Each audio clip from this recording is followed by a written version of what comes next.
भारतीय परिवार केवल संपत्ति बनाने के लिए नहीं बल्कि मजदूरी और बढ़ती महंगाई में अपना गुजारा करने के लिए इस बजट में जीडीपी है। छात्र के लिए नहीं, बेरोजगारी के लिए नहीं।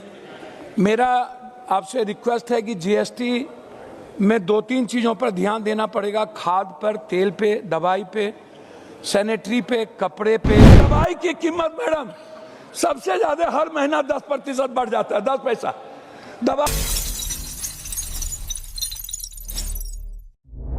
आवाज जनता की। Thank you. माननीय सदस्य श्री पप्पू यादव जी। सभापति महोदया, बहुत बहुत धन्यवाद। यह जो बजट है, जो सबसे ज़्यादा 41 से 45% परिवारों कर्ज का बोझ, जीडीपी, भारतीय परिवार केवल संपत्ति बनाने के लिए नहीं बल्कि मजदूरी और बढ़ती महंगाई में अपना गुजारा करने के लिए इस बजट में जीडीपी है। लगभग 197 लाख करोड़ रुपया के अनुमान का ये बोझ है। मैं आग्रह करूंगा कि लगभग जो स्थिति है, मैन्युफैक्चरिंग आज भी केवल 11 से 12% कार्यबल रोजगार दे पा रहा है। 2019 में कॉर्पोरेट टैक्स लगभग 30% से घटाकर 22% किया गया और 3% टैक्सेस ही कॉमन लोग, बड़े लोग देते हैं। 100% अप्रत्यक्ष टैक्सेस जो है वो कॉमन लोग देते हैं। और उसके बाद कॉमन लोगों की स्थिति इतनी दयनीय है, गरीबी के लिए कुछ भी नहीं, फार्मर्स के लिए नहीं, छात्र के लिए नहीं, बेरोजगारी के लिए नहीं। मेरा आपसे रिक्वेस्ट है कि जीएसटी में 2-3 चीज़ों पर ध्यान देना पड़ेगा। खाद पर, तेल पे, दवाई पे, सैनिटरी पे, कपड़े पे, स्वास्थ्य बीमा पे और गृह ऋण बीज पे और शिक्षा न्याय पे और आवास जो गरीबों के लिए है उस पर। मेरा रिक्वेस्ट है कि बेरोजगारी जो ऋण है, वो बेरोजगारी भत्ता को बीए किए हुए युवा कम से कम 8,000 रुपया बेरोजगारी भत्ता जो लगातार डिमांड उठ रहा है और बच्चियों के लिए उस पर कुछ भी नहीं है। युवा रोजगार के लिए ऋण का ब्याज, सूद और ब्याज को खत्म करते हुए सरल प्रक्रिया से 10 से 20 लाख लोन कंपलसरी किया जाए। 1 साल के बाद उस रुपये को बैंक के द्वारा मंथलीकरण करके उसको रोजगार दिया जाए।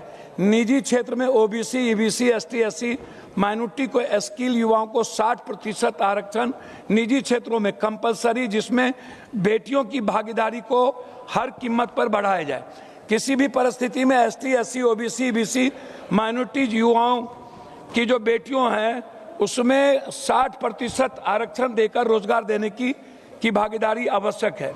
मत्स्य पालन, पशुपालन, मधुपालन में दलित, एसटी, ईबीसी के युवाओं को बढ़ावा जो एकदम कहीं से भी नहीं है, उसकी बहुत ही जरूरी है। छात्रवृत्ति की आवश्यकता बहुत ज़्यादा है, उस पर कहीं भी कोई प्रावधान नहीं किया गया। एग्जामिनेशन के लिए जो मिडिल क्लास, लोअर क्लास के बच्चे हैं जो प्रतिभा को जो एक्सेस बढ़ाते हैं, उसके लिए कोई भी प्रावधान एग्जामिनेशन के लिए नहीं है। छात्रों में मिडिल क्लास, लोअर क्लास को जो गरीब छात्र हैं उसके कोचिंग की व्यवस्था को कंपलसरी और फ्री करने का कोई प्रावधान नहीं है।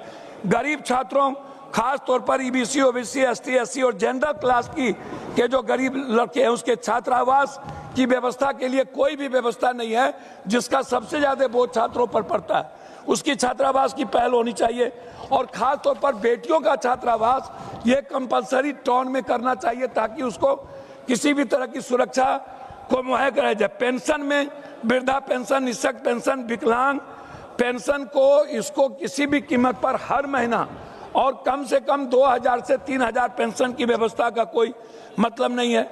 तीसरी चीज, गरीबी में 5 डिसमिल से 3 डिसमिल जमीन देने की जो प्रावधान था दलित, एसटी, एससी, ईबीसी को, वो कहीं भी नहीं है। गरीब आवास जो शुरू में यह कहा गया था कि जो गरीब लोग हैं उसके लिए बिजली मिनिमम रियायत ही नहीं, बहुत मिनिमम किया जाएगा, पानी शुद्ध, उस पर भी कोई प्रावधान नहीं है। मजदूरों को महीने में कम से कम 25 दिन मजदूरी के लिए यदि आप 400 रुपया प्रत्येक दिन या 600 रुपया नहीं करते हैं और कंपलसरी मनरेगा तो लगभग खत्म हो गया, मनरेगा पर कोई चर्चा होती नहीं है। मनरेगा को आप उसको सही तरीके से जॉब कार्ड के आधार पर हर कीमत पर मजदूरी दिया जाए, नहीं तो 9,000 रुपया मजदूरों को मासिक। दूसरी चीज, खाद और किसानों अभी हमारे तरफ सीमांचल में मैडम सीमांचल में हमारा जो पूर्णिया है, सीमांचल है, कोसी है, वो बाढ़ का इलाका है। वो स्थिति, साइक्लोन आया, बारिश आया, पूरा का पूरा मक्का मैडम खत्म हो गया। उसका कोई प्रावधान किसानों को मक्का या अन्य फसल जो प्रावधान साइक्लोन होता है वो नहीं है। मैडम कृषि को उद्योग का दर्जा जब तक हम प्रावधान नहीं देंगे, हम कृषि को खत्म करते जा रहे हैं। उसको उद्योग का दर्जा देने की जरूरत है। सरकार गांव में किसानों के फसल खरीद के लिए दलाल, बिचौलिया और पूंजीपतियों से छुटकारा के लिए सरकार खुद मिडिल क्लास किसान, लघु किसान, बटाईदार, बंधुआ मत जो किसान है उससे फसल खरीदने की प्रावधान खुद करे। प्रत्येक पंचायत में कम से मैडम, मैं उस लाइन पर तो आ रहा हूँ, प्रत्येक पंचायत में कोल्ड स्टोरेज या सेलो गोदाम की व्यवस्था हो ताकि किसानों को, मिडिल किसानों को फसल रखने की व्यवस्था हो। मक्का, मखान, धान, दलहन, तेलहन पर किसी भी कीमत पर जो मक्का सबसे ज्यादा भारत में सीमांचल पूर्णिया में होता है, मखान मेरे यहाँ होता है, वहां पर जब तक आप एमएसएमई के तहत आप प्रावधान 10-10 फैक्ट्रियों का नहीं देंगे मक्का पर, मखान पर, तो हम सीमांचल को नई ऊंचाई की ओर नहीं ले जाएंगे। एएमयू जो किशनगंज हमारे जीवन की सबसे महत्वपूर्ण है, एएमयू को आप इतना पीछे कर दिए हैं जिसका हिसाब नहीं, उस पर कोई इकोनॉमी का प्रावधान आपने नहीं किया है। हम आपसे लास्ट करना चाहेंगे मैडम कि लघु उद्योग, कुटीर उद्योग को दलित आदिवासी के लिए हर कीमत पर बढ़ावा दिया जाए। बिहार में चीनी मिल बंद है, खासतौर पर मधुबनी में है, गया में है, गुरारू में है, बनमनखी में है, उसके लिए कोई प्रावधान मैडम नहीं है। पटना में सेंट्रल यूनिवर्सिटी का मैडम प्रावधान नहीं किया गया। हर जिले में एग्जामिनेशन के लिए मैडम एक बड़ा एग्जामिनेशन सेंटर 2-2, 5-5 हजार विद्यार्थी को बनाने का, ताकि उस पर बोझ ना पड़े और बच्चे बाहर ना जाए एग्जामिनेशन देने के लिए, उस पर कोई प्रावधान नहीं है। आदिवासी गांव में, दलितों गांव में आदि विवाह भवन एक या हर कीमत पर सामुदायिक भवन और खेल के लिए उसकी व्यवस्था में लास्ट कर रहा हूं मैडम। दवाई की कीमत मैडम सबसे ज्यादा हर महीना 10% बढ़ जाता है, 10 पैसा। दवाई सबसे ज्यादा गरीबी बढ़ाता है मैडम। दवाई के कारण मेरा आग्रह है, मैं लास्ट कर रहा हूं मैडम 1 मिनट में, मैं आपसे आग्रह करूंगा, यदि गरीबी खत्म करना चाहते हैं, अल्ट्रासाउंड, सीटी स्कैन, एमआरआई, इसका जो और गरीब का जो कैंसर, ब्रेन ट्यूमर, हार्ट का जो इलाज है, इसको फ्री का प्रावधान नहीं है।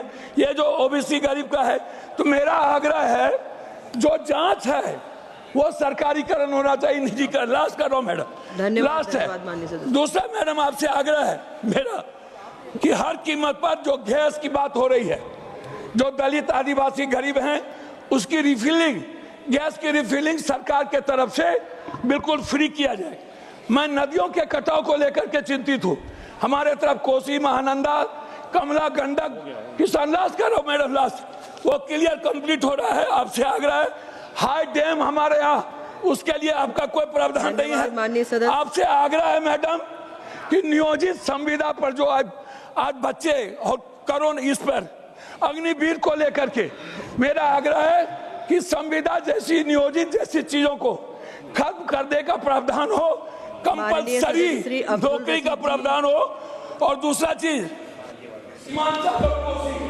शुक्रिया ma'am.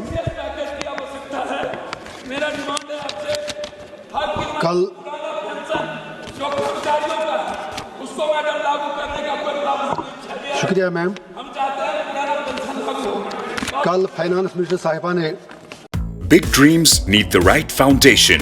At Vidya Vihar Residential School, holistic education goes beyond classrooms. World-class facilities, caring houses, nutritious food, advanced labs, vast playgrounds, and inspiring mentors come together to nurture every child. Here, learning is balanced, values are lived, and every student truly belongs. Vidya Vihar Residential School, where learning transforms futures.